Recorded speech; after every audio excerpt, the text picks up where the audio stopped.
Polka. Chaque photo a son histoire.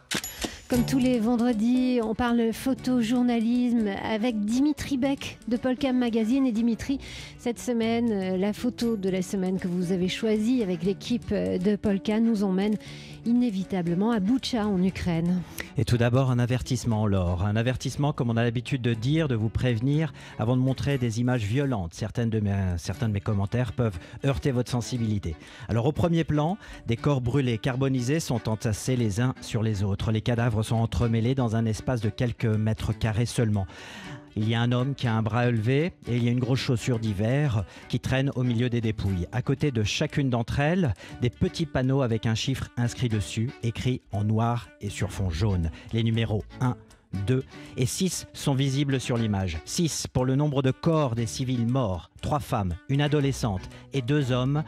Ça, c'est ce que l'on voit sur la photo publiée sur le compte Facebook du photographe ukrainien Efrem Lubatsky qui travaille pour l'agence Associated Press depuis 1989. Il a pris cette photo le 5 avril dernier dans la commune de Boutcha, 30 km au nord-ouest de Kiev.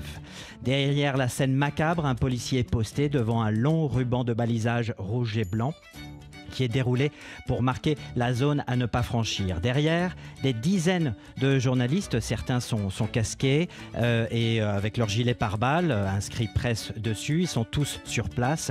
Ils ont leur caméra vidéo, appareil photo et téléphone portable, tous tournés vers la scène de crime. Beaucoup affichent un air grave. Tous documentent ce qu'ils voient devant leurs yeux.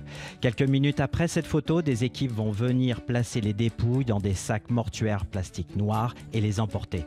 On ne connaît pas encore l'identité des victimes, ni dans quelles circonstances elles ont été tuées. Alors, il faut dire que cette photo, évidemment, qui est très dure, très violente, dérange, crée un certain malaise aussi, pas seulement pour les corps qu'on voit au premier plan.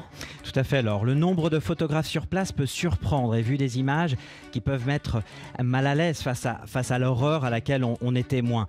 Mais voilà, ça peut faire polémique. Mais s'ils sont nombreux, c'est bien parce qu'ils sont chacun de ces journalistes, ils sont les garants de ce qu'ils voient sur place pour tous les médias du monde entier. Tous ces photographes sont à Boutcha pour témoigner, faire le récit de ce qui se passe. Et que l'on ne se trompe pas, cette photo prise par un grand photojournaliste d'expérience qui a couvert de nombreux conflits ne montre pas des journalistes sur une scène de guerre, mais une scène de crime que des journalistes ont pu immortaliser hier et aussi pour l'histoire. Dimitri Beck de Polka Magazine. Tout à l'heure, Dimitri, on évoquera dans une demi-heure cet événement que vous organisez avec Polka, 3 jours pour l'Ukraine. Polka. Chaque photo a son histoire.